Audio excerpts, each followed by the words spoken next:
Entonces vamos a ver desde la citología normal hasta la patología en la glándula mamaria. En esta primera clase vamos a hablar de los elementos celulares y no celulares presentes en citología mamaria y los tipos de muestra y cómo es la toma de muestra.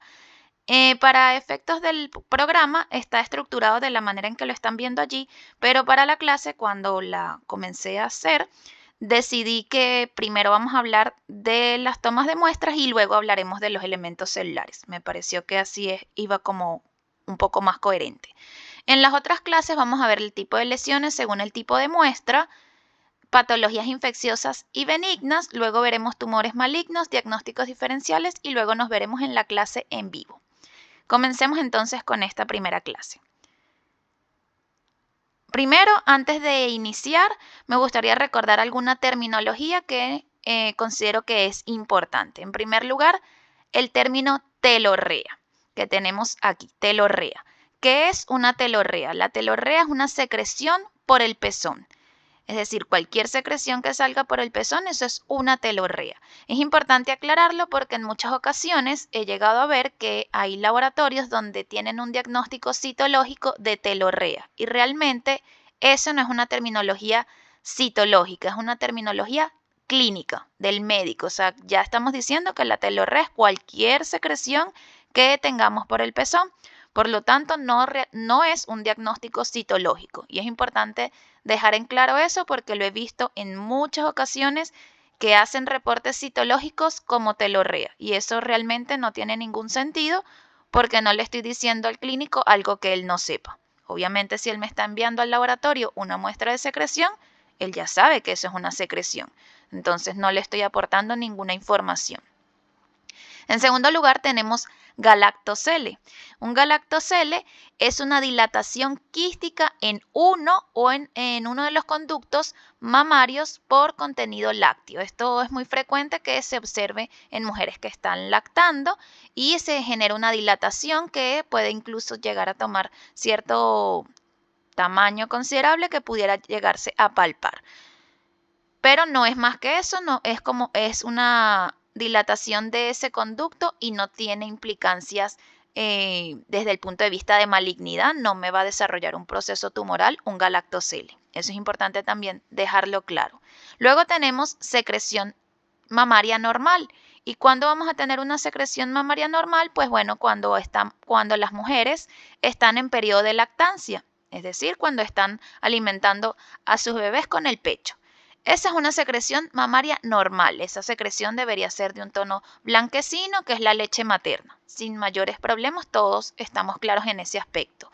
Una secreción mamaria anormal va a ser toda secreción que se genere fuera del periodo de lactancia o que tenga características que no son, que es por ejemplo, una paciente que está lactando, igual sabemos que va a tener una secreción, pero que esa secreción que ya no sea blanquecina, que tenga quizás mal olor, que tenga un aspecto verdoso, que ya esté quizás haciendo pensar en un proceso infeccioso. Por la coloración es diferente, no es la coloración típica que ha venido teniendo esa madre en el momento de lactar. Toda secreción que esté fuera de lo que es el periodo de lactancia va a ser considerada una secreción anormal. Recordar que las patologías mamarias pueden ocurrir tanto en mujeres como en hombres. Eso también es importante destacarlo porque aunque no es muy frecuente los carcinomas mamarios en los hombres, pueden ocurrir e incluso no solo los procesos tumorales, sino también las secreciones de leche. Lo que serían las secreciones lácteas, eso también puede ocurrir en los hombres como problemas en lo que sería la secreción de prolactina en el caso de los caballeros que no tendrían que tener en niveles elevados de prolactina porque ellos no están encargados de la lactancia. Entonces ya una secreción en un caballero siempre va a ser patológica, siempre, y obviamente tiene que ser motivo de consulta.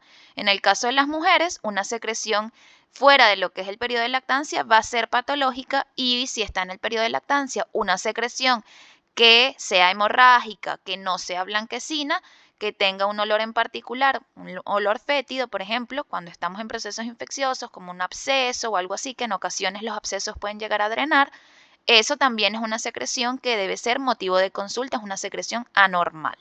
Entonces, ya dejando claro que es una secreción anormal, Importante porque recordemos que en citología también vamos a recibir muestras de secreción, no solo las punciones. Generalmente cuando pensamos en citología mamaria, lo primero que viene a nuestra mente son los PAF, las punciones, pero recuerden que no es el único tipo de muestra.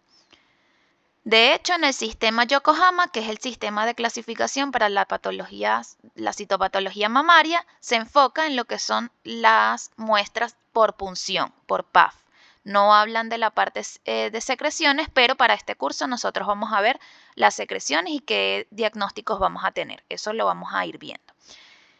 ¿Qué es el PAF? Bueno, la punción con aguja fina, eso es un PAF, que también todos seguramente lo conocen y lo han escuchado. Y los PAF se realizan cuando hay un nódulo palpable que se hace la toma de muestra, que la vamos a explicar ahorita más adelante. Se realiza esa toma de muestra de ese nódulo para obviamente determinar si lo que estamos teniendo en ese nódulo es una patología benigna o si por el contrario es un proceso de malignidad. Y por último, muestra insatisfactoria o inadecuada. En glándula mamaria va a depender de considerar la muestra insatisfactoria e inadecuada, va a depender de muchos factores. En primer lugar, va a depender del tipo de toma de muestra, es decir, del tipo de muestra, es decir, si va a depender si es una secreción o si es un PAF. Las condiciones allí van a variar. En el caso de las secreciones, y vamos a dejarlo en claro de una vez, en el caso de las secreciones, cuando veamos en la siguiente clase los diagnósticos de secreción, se van a dar cuenta que no siempre vamos a tener células ductales en una secreción.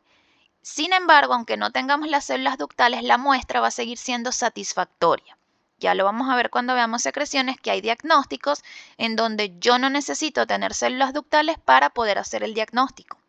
Eso en relación a las secreciones. En el caso de las punciones, sí es necesario que yo tenga células ductales en una punción para yo considerarlo satisfactorio. Otro aspecto importante también va a ser la clínica de la paciente. ¿Y en qué casos? Por ejemplo, en los casos de los lipomas y en el caso de los quistes. Para yo hacer diagnóstico citológico de lipoma o de quiste, yo debo tener información clínica que me sugiera que el clínico hizo una punción de un quiste. El clínico cuando hace la punción, primero que la punción debe ser ecoguiada.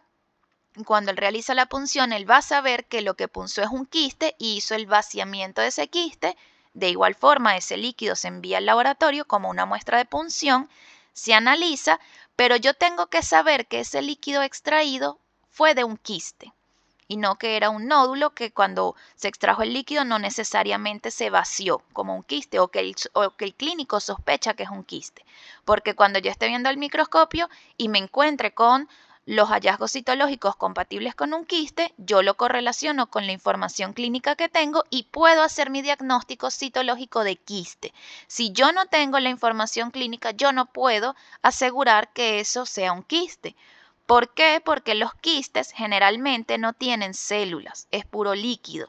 En ocasiones lo más que pueden llegar a observar son histiocitos y en muy baja cantidad.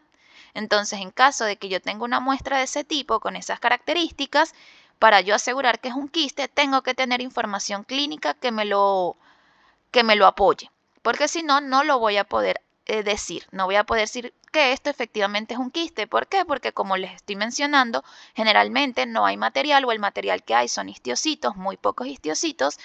Eso también puede ser considerado una muestra insatisfactoria. Si me dicen que el nódulo es sólido y yo me encuentro con puros histiocitos o sin material, sin células ductales, por ejemplo, ya eso es una muestra insatisfactoria. Pero si me están diciendo que el clínico punzó un quiste y que al hacer esa punción se vació ese nódulo y que eso él sospecha que es un contenido de quiste, allí la cosa cambia. Espero que haya quedado claro este aspecto. Y en relación a los lipomas, también la cosa varía porque también en estos casos debo tener información clínica que me apoye ese diagnóstico citológico. En los lipomas yo voy a tener células adiposas, ya vamos a ir viendo los distintos tipos celulares, pero es importante igual dejarlo claro desde ahora esta información, porque más adelante quizás vuelva y se los repita, pero en caso de que no, porque más adelante no vamos a hablar nuevamente de muestras insatisfactorias. Entonces quiero dejar todos esos aspectos claros de una vez. En relación a los lipomas, recuerden que los lipomas están conformados por células adiposas. Si el clínico hace una punción de un nódulo, él por el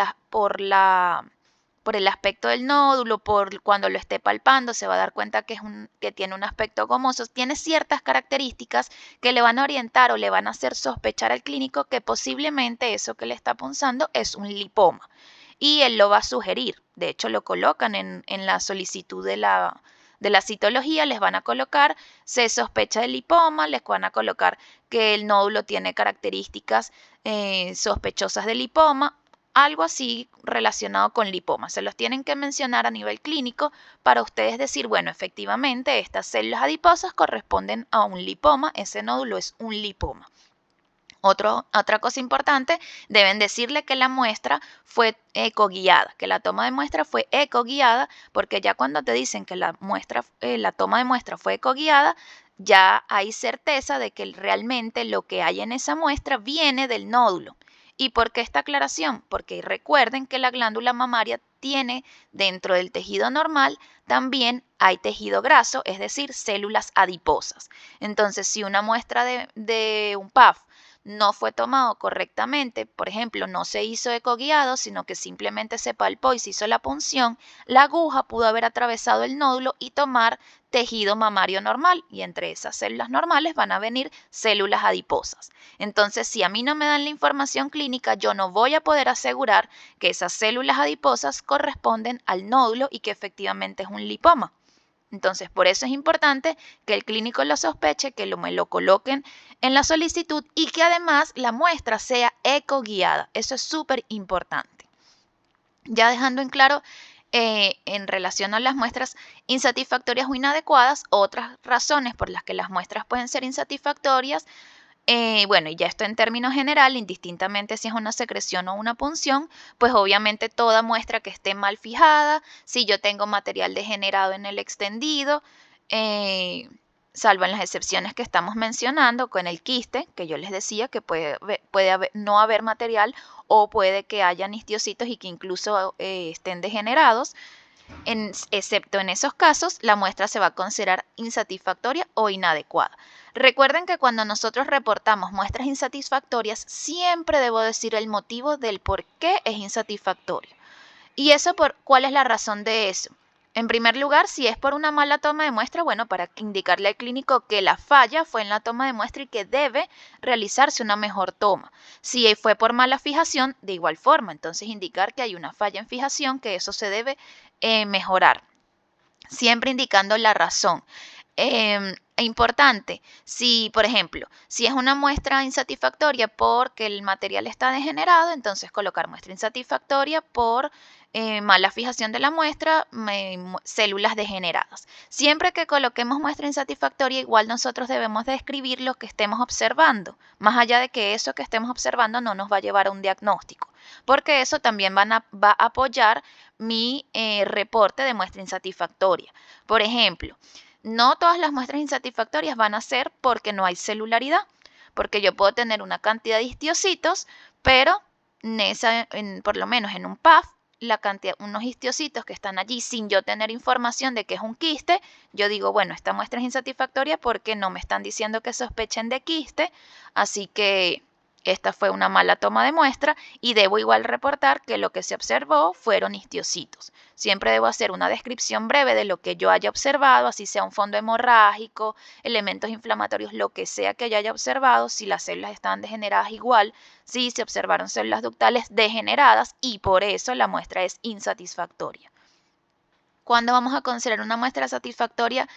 En el caso de las punciones tienen que estar presentes las células ductales que estén bien preservadas, Eso principalmente en lo que son punciones, la presencia de células ductales. Sin embargo, ahí también vamos a ver cuando veamos los diagnósticos, hay excepciones, porque hay algunos diagnósticos que no es necesario, también en las punciones, que no es necesario que hayan células ductales para yo hacer un diagnóstico, como por ejemplo los diagnósticos de las mastitis. Las mastitis son procesos inflamatorios y no siempre voy a ver células ductales que estén preservadas, más bien suelen estar degeneradas por el proceso inflamatorio. Entonces aquí hablar de una cantidad mínima de células para considerar la muestra satisfactoria en lo que es citopatología mamaria es complejo, realmente no se establece un mínimo de celularidad. Tenemos que tomar en cuenta muchos factores como ya se lo pudieron notar. Como vieron, hablamos de que tenemos que tomar en cuenta el tipo de muestra, la lesión de la que se está sospechando, y los elementos que estemos observando para yo considerarlo si verdaderamente es insatisfactorio o no. Entonces vean que ahí no es tan sencillo en el caso de mama hablar de muestras insatisfactorias. Generalmente en mama es raro que uno coloque una muestra insatisfactoria. En las secreciones es un poco más frecuente que las muestras resulten insatisfactorias porque a veces no se ve nada. Entonces, bueno, ahí, si no hay nada, ninguna célula, pues nada que hacer.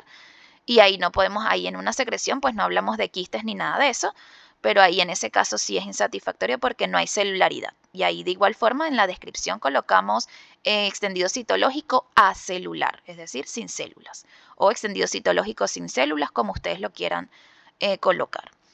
Ya dejando entonces en claro estos términos, vamos a hablar de lo que es la toma de muestra.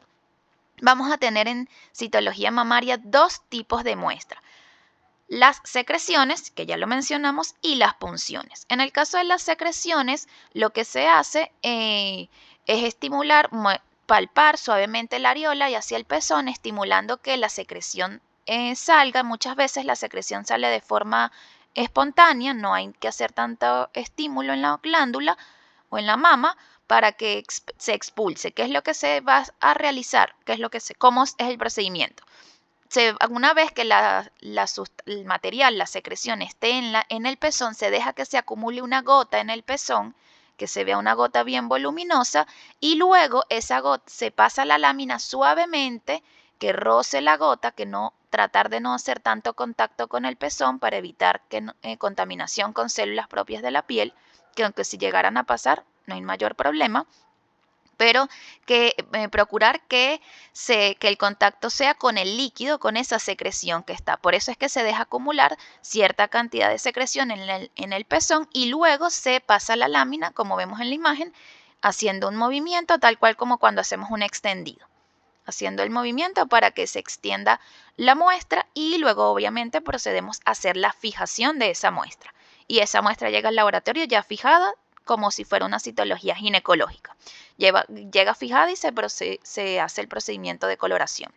En el caso de las punciones, pues bueno, obviamente ya el procedimiento es mucho más complejo y lo tiene que hacer un personal experimentado, lo hace el clínico, nunca lo va a hacer un citotecnólogo ni un patólogo porque no son nuestras competencias, lo hace el clínico, sí que en qué puede participar el citotecnólogo o el patólogo en estos casos, estar allí presente en la toma de muestra en lo que se conoce como el procedimiento Rose, por sus siglas en inglés, que no es más que estar presente en la toma de muestra para verificar que el material que se extrajo es satisfactorio y se va a poder hacer un diagnóstico con eso.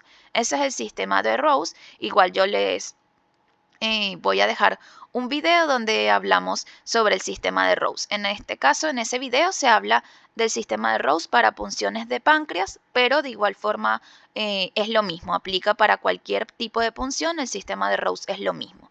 Igual les comparto el video para que tengan la oportunidad de verlo. Está en el Instagram. El sistema de Rose, como les digo, ¿qué es lo que se hace? El citotecnólogo o el patólogo, expertos, porque tienen que ser expertos en citología mamaria, en este caso, van a acudir a la toma de muestra y van a estar allí observando. Ahí en la toma de muestra no van a participar en lo que es la toma como tal. Van a participar cuando ya se haya extraído la muestra, se va a ser extendidos en lámina, se van a colorear y se van a observar al microscopio. Obviamente el patólogo, el citotecnólogo que está allí va a bajar con un carrito va a ir a la toma de muestra con un carrito que va a tener una batería de coloración y un microscopio para poder observar esas láminas y poderle decir al clínico, mira, sí, primero dar un diagnóstico preliminar, porque no va a ser un diagnóstico definitivo, decirle al clínico, mira, aquí lo que se está observando posiblemente sea maligno o no, ese es un diagnóstico preliminar. Y bueno, también indicar, bueno, efectivamente fue una buena toma de muestra, hay material suficiente, yo me puedo ir tranquilo con esto al laboratorio para poder hacer el diagnóstico citológico con calma dentro del laboratorio.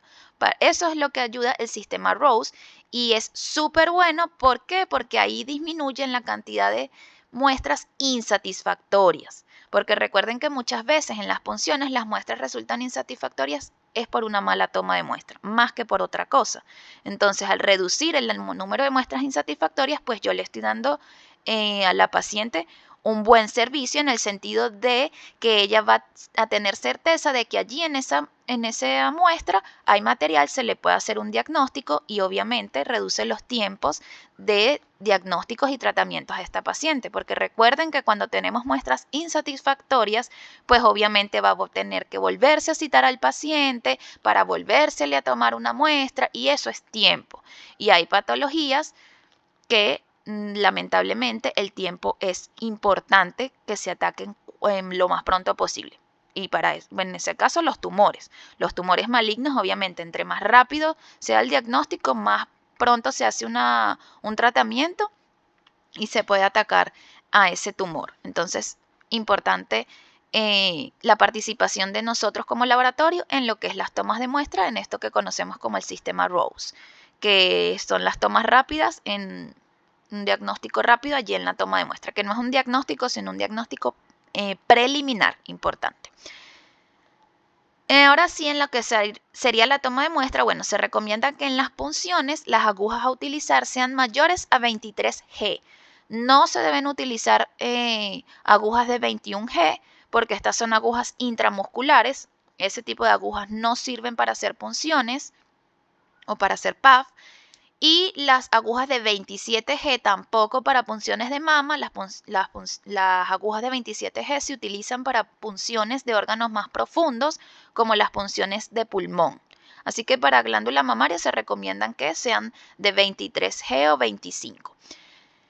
Importante, indicaciones para la paciente. Si la paciente o el paciente, porque también pueden ser hombres, si el paciente o la paciente está siendo tratado con anticoagulantes, debe suspenderse este tratamiento un día antes de realizar la punción.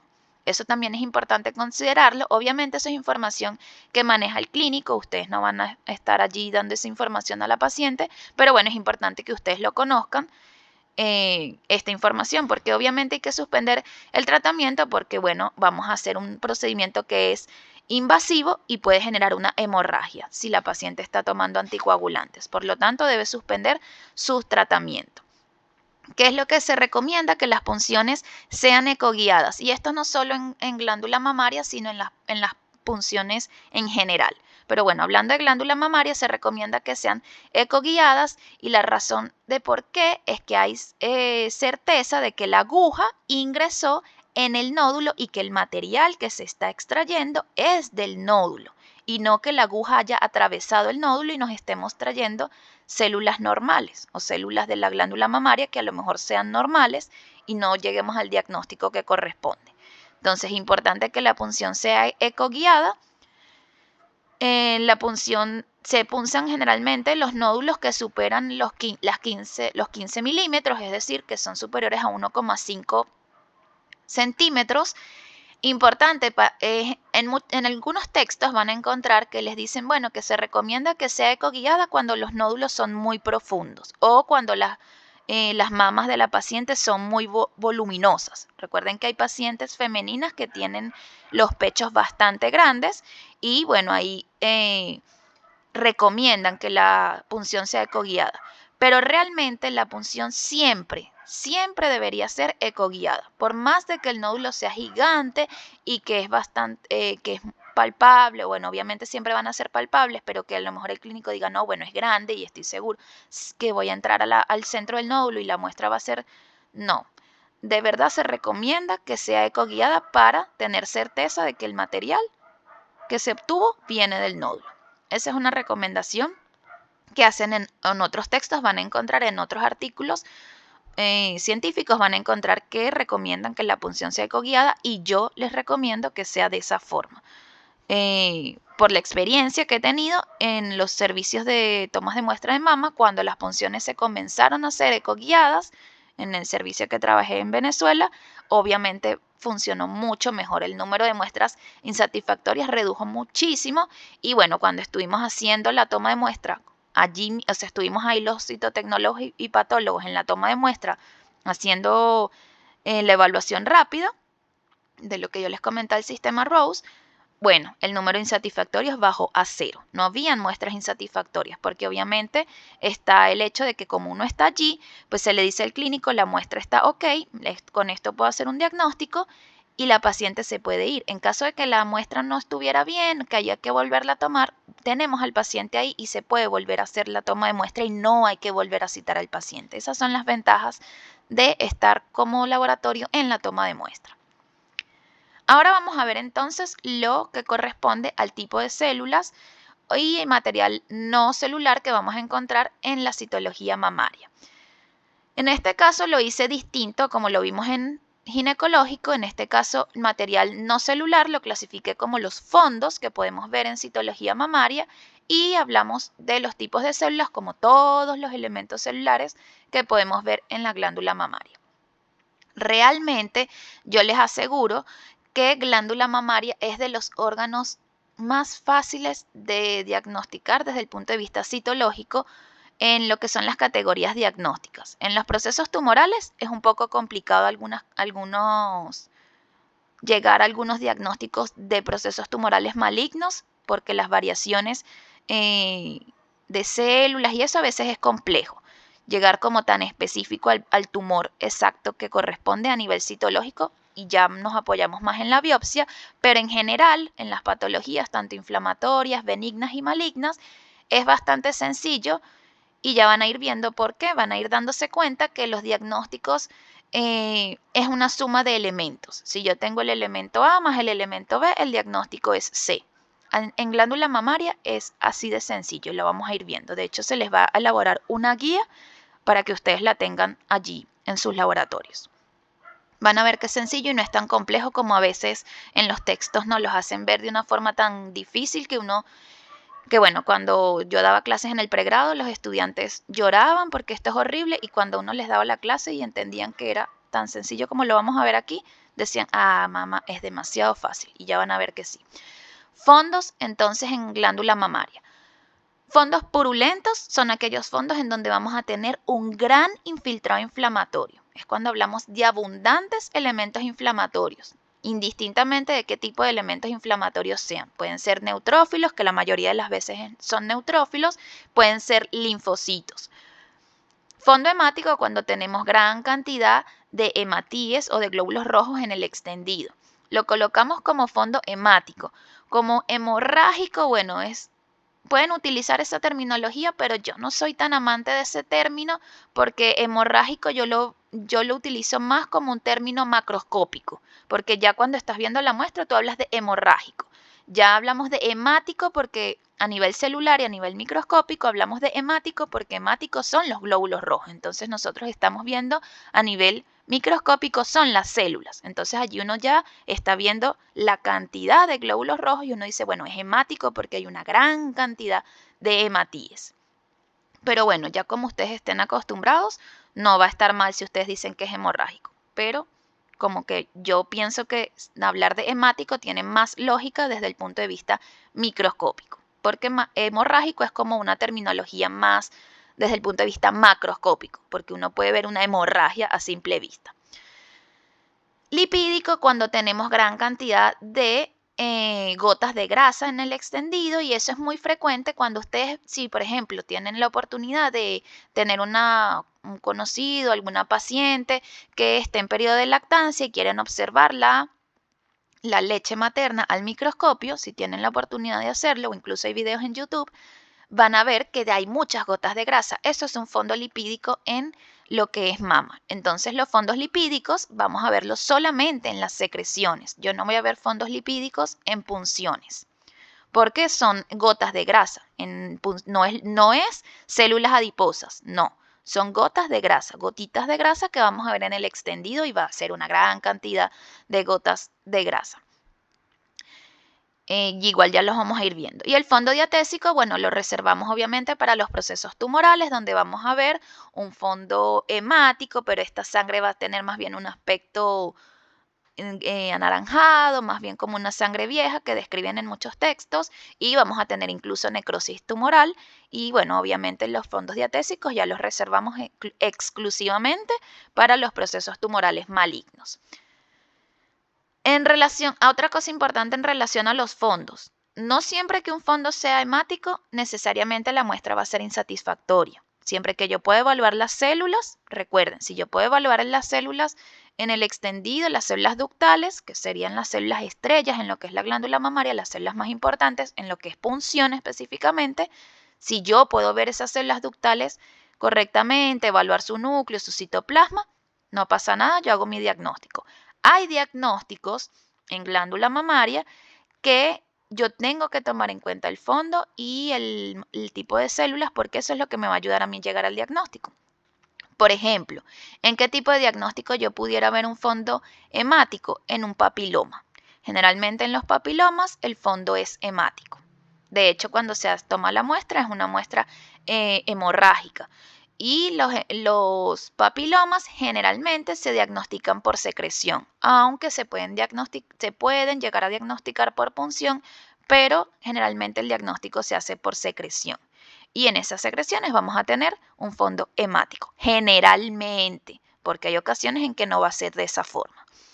Los fondos purulentos están asociados a procesos inflamatorios y los fondos purulentos los vamos a tener tanto en muestras de secreción como en muestras de punción. Y siempre los vamos a asociar a procesos inflamatorios. Que ciertamente en un proceso tumoral yo pudiera llegar a tener elementos inflamatorios, sí, pero nunca va a llegar a ser un fondo purulento. Puedo tener gran cantidad de elementos inflamatorios, pero no llegar a ser un fondo purulento en procesos tumorales malignos. En relación al tipo de células que vamos a observar, vamos a tener células que son propias de la glándula mamaria y otros tipos de células que no pertenecen a la glándula mamaria, que son células que están en circulación y llegaron allí o que están en el tejido, pero no forman parte de lo que es la glándula como tal y en las funciones de la glándula.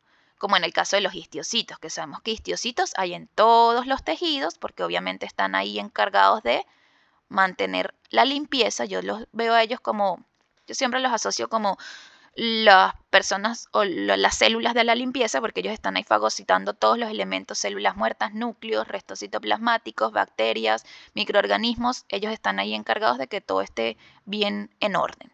Entonces sabemos que en todos los tejidos hay histiocitos.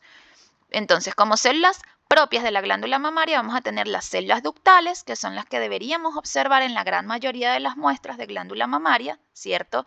Dependiendo también del tipo de diagnóstico que vayamos a tener, sobre todo en secreciones, nos vamos a dar cuenta que no siempre vamos a ver células ductales en secreciones, pero yo igual voy a poder hacer un diagnóstico. Metaplasia apocrina también se generan en la glándula mamaria. Estas células de metaplasia también son importantes saberlas diferenciar de las células ductales porque hay ciertas patologías en donde yo las voy a observar. No siempre voy a observar células de metaplasia apocrina. Cuando ya las observe, yo empiezo a sospechar de ciertas patologías, no de cualquiera. Entonces ellas también son claves, la presencia de ellas.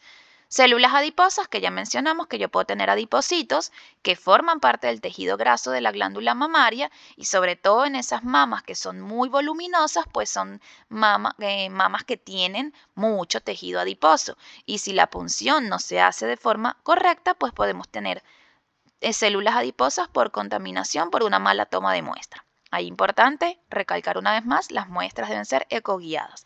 Y las células mioepiteliales, que también es importante, que las vamos a observar también en ciertos tipos de diagnósticos. Son estas células que están allí recubriendo, forman parte de lo que son los conductos y están muy en íntima relación con las células ductales. Entonces vamos a ver en ciertas patologías donde las vamos a encontrar las células mioepiteliales y es importante que ellas estén presentes. En relación a otros tipos de células, vamos a tener, bueno, los histiocitos, que ya los conocemos. En el caso de los histiocitos en glándula mamaria, no es como en ginecológico. Aquí los histiocitos son importantes, muy, muy importantes, porque dependiendo de las características de esos histiocitos, sobre todo en las muestras de secreción, va a ser el tipo de diagnóstico que yo voy a dar. Entonces aquí los histiocitos no son como que, ay, bueno, los histiocitos. No, señor. Aquí ellos juegan un papel importante que me van a ayudar y me van a orientar a mí en el diagnóstico. De hecho, hay 2 diagnósticos de secreción que dependen de los histiocitos y sus características. Ya los veremos en la siguiente clase. Bueno, los hematíes, que ya los conocemos, los neutrófilos, linfocitos. No nos vamos a enfocar en esta clase a hablar otra vez de las características de neutrófilos, ni linfocitos, ni nada de esto, porque ya lo vimos en ginecológico y son las mismas características. Entonces no vamos a estar redundando en las mismas cosas. Células planas por contaminación. Generalmente las células planas por contaminación las vemos en las muestras de secreción. Vimos cómo es la toma de muestra por secreción y es muy frecuente que obviamente se contamine con células de la piel cuando se está haciendo la toma de muestra de pasar la lámina por el pezón. Aunque se intenta no rozar la lámina directamente por el pezón, que no haga tanto contacto, siempre va a haber un pequeño contacto y pueden venirse algunas células planas. Y en ese caso las llamamos que están allí por contaminación y no les damos mayor importancia. Pero atención, y les pongo aquí unas comillas de por qué ustedes dirán, bueno, ¿y por qué estas comillas aquí? Bueno, por contaminación entre comillas, porque hay ocasiones en que no necesariamente están allí por contaminación. Hay diagnósticos de punciones en donde yo voy a ver escamas anucleadas, que son células planas sin núcleo. Aunque estén sin núcleo, siguen siendo células planas. Entonces, estas escamas anucleadas forman parte de un diagnóstico y ya lo vamos a ver cuando veamos punción. Entonces, en ese caso no las voy a considerar que están allí por contaminación. Ellas están allí porque forman parte de esa patología y llegaron allí por esa razón. Y ya veremos cuando veamos las punciones. Recordar entonces cómo es la estructura de los conductos de la mama o de las glándulas mamarias. Vamos a tener las células ductales. ¿Cómo son las células ductales? Son células cúbicas con núcleos redondos y centrales, ligeramente excéntricos. Podemos llegarlos a ver ligeramente excéntricos, pero generalmente en citología los vemos en una posición bastante central, los núcleos de las células ductales. Las células mioepiteliales, que yo les decía que están en íntima relación con las células ductales, están por debajo, justo antes de la lámina basal, tenemos a las células mioepiteliales y recuerden que estas son células que son ausadas o alargadas, como las vemos en el esquema, con núcleo central. Citológicamente, a veces es muy difícil de identificarlas, casi no se les tiñe el citoplasma, sino se tiñe en el núcleo y el citoplasma se tiñe muy pálido. Entonces a veces vemos es como algo, como unas fibras y el núcleo y como una zona muy pálida alrededor de ese núcleo que parece como unos hilitos alrededor. No se suele teñir bien nítido ese citoplasma, entonces allí a veces es complejo identificarlas. Uno las identifica más que todo por la forma del núcleo, que es un núcleo ovoide y bastante aplanadito. Entonces es bastante como aplastadito el núcleo de esas células mioepiteliales. Entonces en muchas ocasiones, cuando las vayamos a observar en esos diagnósticos que les mencionaba de punción, las vamos a ver inmersas entre otro material y allí vamos a ver esos núcleos y ahí vamos a decir, bueno, aquí, claro, estos no son núcleos de células ductales porque son más aplanados, son ovoides bien aplastaditos, como alargados, y se ve en ocasiones un citoplasma muy pálido alrededor. De verdad, es como bastante complejo ver toda la estructura celular bien definida de las células mioepiteliales. Lo vamos a ver mezcladas, con tejido fibroconectivo y allí vamos a ver esos núcleos y vamos en algunas ocasiones con mucha imaginación, porque de verdad que yo digo que es con mucha imaginación uno darse cuenta, bueno, estos núcleos y aquí, esto que está alrededor, bueno, ahí podemos dibujar la célula mioepitelial, pero realmente que se vea bien, bien, bien, en muy raras ocasiones no se logran teñir muy bien. Generalmente, algo importante que seguramente me van a preguntar, ¿con qué coloraciones hago las tinciones de muestras de mama? Las pueden realizar con hematoxilina eosina, generalmente se hacen con hematoxilina eosina en la mayoría de los laboratorios Pero si ustedes las quisieran hacer con Papa Nicolau, las pueden hacer sin ningún problema. Y yo, de verdad, como preferencia, me gusta más cómo se ven con Papa Nicolau, pero ya es cuestión de cada quien en el laboratorio. No hay como una norma estricta de que tienen que hacerlos con hematoxilina eosina. Generalmente se hace con hematoxilina eosina porque dentro de los laboratorios de anatomía patológica dejamos las tinciones de Papa Nicolau exclusivamente para ginecológico. Y todo lo demás lo teñimos con hematoxilina eosina. Pero, como les digo, si ustedes quieren teñirlo con Papa Nicolau, ningún problema. Se van a ver súper bien las células, se van a teñir todos los elementos perfectamente. Obviamente, distintos tonos a los que estamos acostumbrados en hematoxilina eosina, que todo se ve violeta y rosado. Pero les dejo en claro, y si ustedes quieren incluso experimentar en su laboratorio, probar con el Papa Nicolau y ver cómo les resulta más cómodo a la vista y a ustedes, los invito a que hagan la prueba. A mí me gusta más cómo se ve con Papa Nicolau. Siento que, o sea, ya es como una manía a lo mejor. Pienso que se tiñen mucho mejor las células, pero ya eso es como cosas mías. No es una norma, ustedes lo hacen como ustedes se sientan más cómodos al ver las células al microscopio, como a ustedes les resulte también mejor al momento de hacer las tinciones o como ustedes estén acostumbrados, porque si ya están acostumbrados a trabajar con hematoxilina eosina, entonces háganlo de esa forma para evitar confusiones. Comenzamos entonces viendo los fondos. Este que tenemos aquí a la izquierda tenemos un fondo lipídico. Esos espacios en blanco son gotas de grasa. Entonces vean que está lleno de gotitas de grasa. Entonces, ahí vemos que eso es lo que correspondería a ciertas categorías diagnósticas. Incluso si fuera por lo menos un hombre que tiene una secreción lechosa por la glándula mamaria, se le va a hacer una muestra citológica y seguramente nos vamos a encontrar con esto.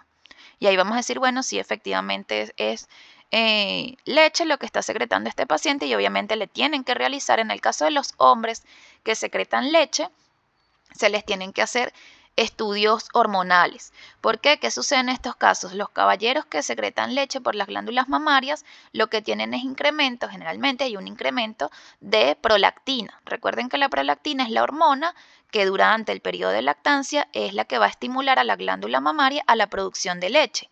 ¿Por qué un hombre tendría prolactina? Bueno, puede darse por procesos tumorales a nivel de la hipófisis, que es donde se produce la prolactina.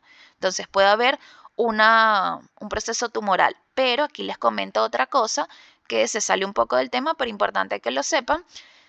No solamente tumores en hipófisis, se ha visto. Y bueno, ya esto más que todo por la parte del laboratorio clínico, que como saben también soy bioanalista, por el laboratorio clínico se han visto casos de pacientes que no tienen un tumor hipofisiario, pero de igual forma están produciendo prolactina y eso se debe a una estimulación porque se estimula la glándula. ¿Cómo se estimula la glándula en condiciones? Pensemos en una madre que está amamantando a su hijo. Recuerden que la succión del bebé en el pecho o en el pezón, esa succión estimula también la producción de prolactina a nivel hipofisiario. Esa es una de las formas en cómo también se estimula la prolactina. De hecho, es de las principales porque cuando ya del bebé deja de succionar, pues deja de recibirse ese estímulo a nivel hipofisiario y no se secreta prolactina y por lo tanto se deja de producir leche. Lo mismo pasa en los caballeros. Sí existe una succión constante, pero cuando les digo constante es que es constante como amamantar a un bebé. Si existe una succión constante del pezón en los caballeros, puede llegarse a generar ese estímulo necesario para que la hipófisis interprete que se tiene que secretar prolactina. Y esa estimulación lleva entonces a la producción de prolactina y esa prolactina comienza a estimular a la glándula a que produzca leche. Eso puede ocurrir en los caballeros, incluso también en las mujeres, porque se han visto también secreciones lácteas fuera del periodo de lactancia. Una mujer que no está embarazada, que no está lactando, puede llegar también a presentar esto y esa es una de las razones, no solamente los tumores a nivel de hipófisis. Y les dejo allí ese dato para que también lo tomen en cuenta. No siempre van a ser procesos tumorales hipofisiarios.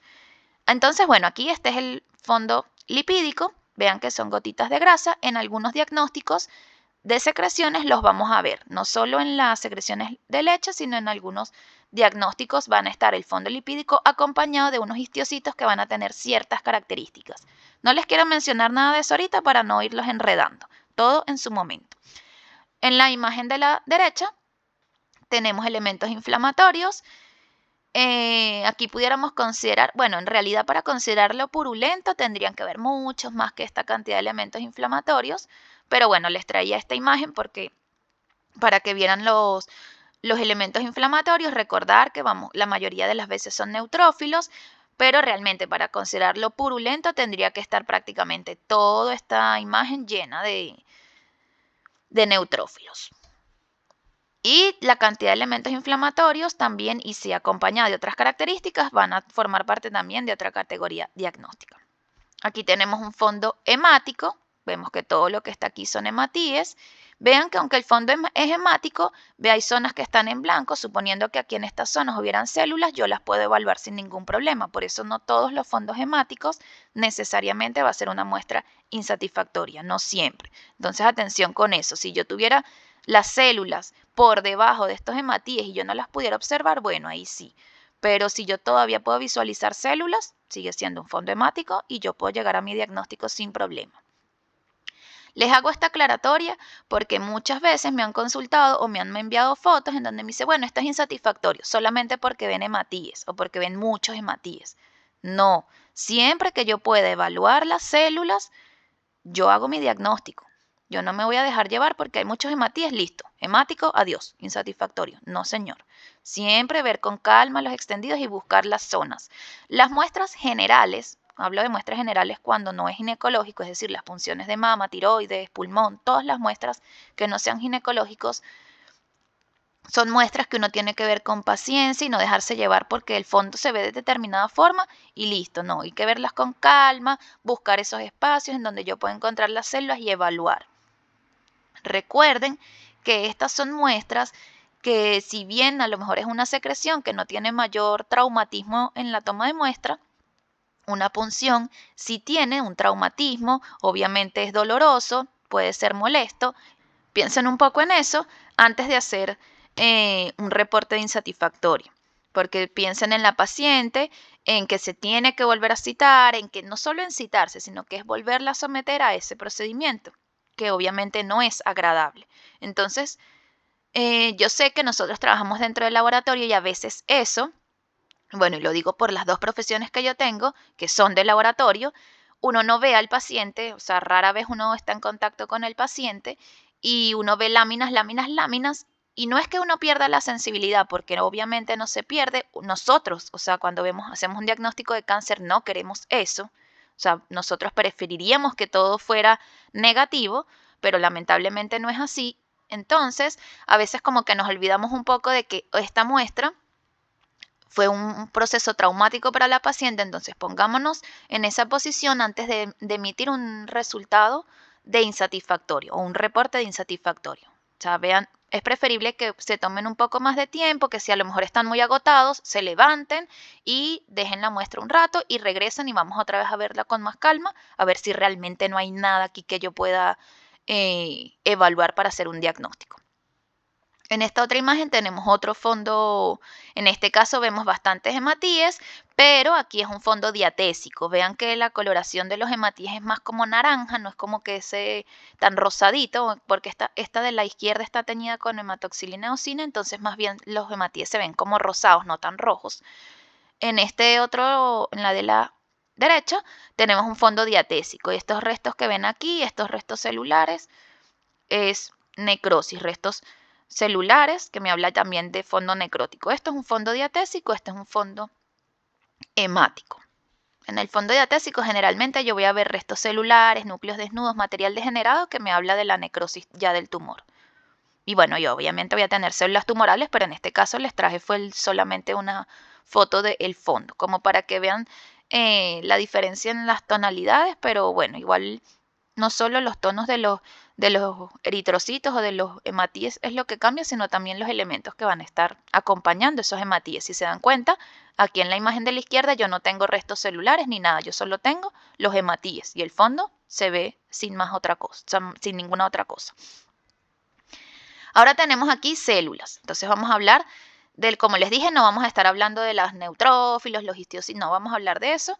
Vamos a hablar de las células ductales y las células de metaplasia apocrina, que son las células que yo debo saber identificar y diferenciar unas de las otras.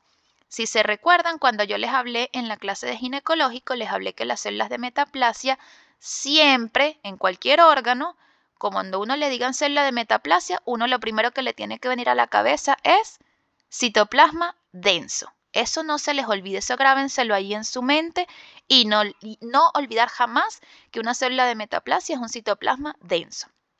Llámese célula de metaplasia apocrina, llámese célula oxifílica que es en tiroides, metaplasia en pulmón, donde sea, siempre el citoplasma es denso.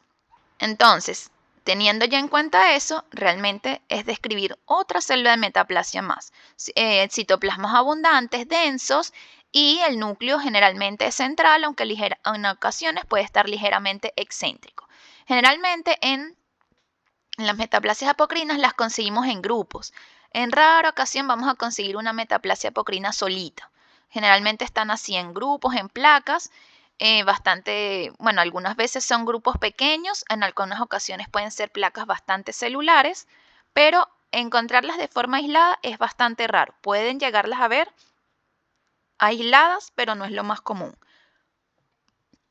Aquí en la en la izquierda tenemos células ductales. Si nos damos cuenta, el núcleo es mucho más voluminoso porque no es que el núcleo sea voluminoso, en realidad es que son células más pequeñas que las células de metaplasia apocrina y que tienen menos, por lo tanto, entonces tienen la relación núcleo-citoplasma es baja, el núcleo ocupa gran proporción dentro del citoplasma y el citoplasma es escaso. Son células cúbicas que así se describen a nivel histológico, pero a nivel citológico los vamos a ver como células redondeadas, más bien como células redondas. Aquí les traje fue un grupo, y cuando están en grupos no se aprecia bien esa forma redondeada de la célula, pero sí podemos darnos cuenta de una cosa importante que es el citoplasma pálido. Citoplasma pálido, si lo comparamos con las de metaplasia apocrina que tenemos aquí, nos damos cuenta que el citoplasma de las ductales es mucho más pálido. Entonces es un rosado, pero mucho más clarito. Y cuando es tan importante evaluar en las células ductales, ellas pueden estar aisladas o pueden estar en grupos. Ahí sí las podemos encontrar aisladas, es también bastante frecuente que las encuentren. Y en grupos, estos grupos o estas placas de células ductales pueden ser placas muy numerosas, que incluso se salen del campo de observación. O sea, ustedes pueden ver un campo y encontrar una placa que ocupa todo el campo y siguen moviendo el micro y a lo mejor la placa continúa. Pueden ser placas muy, muy grandes con mucha cantidad de células, muy numerosas. Importante que es lo que debemos evaluar en las células ductales, que estén cohesivas, que estén bien unidas entre ellas, que no hayan espacios. Por lo menos aquí vemos que hay algunos espacios. Obviamente, si son placas muy numerosas, como esta que tenemos aquí, si se dan cuenta, esto era un campo. Claro, obviamente esta imagen está en 40X, pero si nos damos cuenta se ve que hay gran celularidad, que es una placa bien numerosa, y vemos separaciones entre ellas. Cuando son placas muy numerosas podemos llegar a ver separaciones entre las células porque obviamente por el mismo extendido se pueden desprender un poco las placas. Y bueno, ahí en esos casos tenemos que evaluar características nucleares y citoplasmáticas, ver si hay atipia nuclear y todo esto. Estas que están aquí son células normales, esto no tiene nada. Entonces son células normales, células ductales normales. Entonces las células ductales las puedo ver aisladas o en placas. Debo evaluar la cohesividad o no de estas células, porque ahí cuando veamos maligno ya vamos a ir viendo eso, lo de la cohesividad y obviamente las atipias nucleares. Diferencia entre ductales y metaplasia apocrina, principalmente la densidad del citoplasma en las apocrinas, citoplasmas densos porque son células de metaplasia, y además las metaplasias apocrinas suelen ser ligeramente más grandes, pero no se dejen llevar tanto por el tamaño porque hay ocasiones en donde se pueden ver las ductales, si están muy reactivas, se pueden incluso ver un poquito más como hinchadas, un poquito más grandes. Entonces ahí tampoco dejarse llevar mucho por el tamaño. La diferencia principal es la densidad de ese citoplasma. Qué tan denso se tiñe ese citoplasma. Luego tenemos las células mioepiteliales, que son como yo les decía que es difícil de verlas, son estas que vemos aquí. ¿Ven este núcleo que está acá? Es muy diferente a un núcleo de una célula ductal. Vean que es un núcleo ovoide, más aplanado. Y esto aquí, por eso yo les decía, con mucha imaginación, porque de verdad que es imaginación, porque realmente no está aquí. O sea, aquí no podemos decir, bueno, sí, esto es el citoplasma, claramente aquí se ve el borde citoplasmático. Mentira. O sea, estuviéramos aquí con embustes porque eso no se está viendo. Pero aquí sí se logra ver que de seguido del núcleo viene una tinción un poquito más rosada, un poco más densa, que correspondería a ese citoplasma. Siempre las células mioepiteliales las vamos a ver entremezcladas en lo que es el tejido fibroconectivo, que vamos a encontrar entonces eso que describen núcleos desnudos y estos elementos que nos hablan de núcleos desnudos. Esos núcleos desnudos son en verdad las células mioepiteliales, que realmente por citología no se logran teñir muy bien su citoplasma. Vean, esto que está aquí es otra célula mioepitelial. Vean que siempre se ven como hilos, o sea, como el citoplasma es como una hilacha. Vean que aquí está el núcleo y aquí se ve que continúa un hilo ahí, que eso es el citoplasma. Igual aquí en estas más abajo, siempre cerquita del núcleo vemos una zona más rosadita, ese es su citoplasma, pero se pierde porque son células muy ausadas, muy delgaditas. Entonces como que quedan entremezcladas entre todo este material y se pierde un poco ese citoplasma y no logramos ver realmente dónde empieza y dónde termina la célula. Aquí vemos también todos estos núcleos que ven así alargados. Estos que están aquí pertenecen a células mioepiteliales. Todos estos que están aquí, estos más redonditos, estos son linfocitos y aquí vemos otros núcleos más grandes. De hecho, se ve restos, esto posiblemente sea restos de células ductales, porque vean que es un núcleo más redondo, mucho más grande que estos que están acá. Y aquí vemos otros de igual forma. Incluso pueden haber histiocitos allí entremezclados en este material. Pero siempre que vean núcleos ausados hacia alargados corresponden a las células mioepiteliales. Y aquí en la derecha tenemos entonces los adipocitos. Esos los conocemos, seguro los hemos visto muchas veces.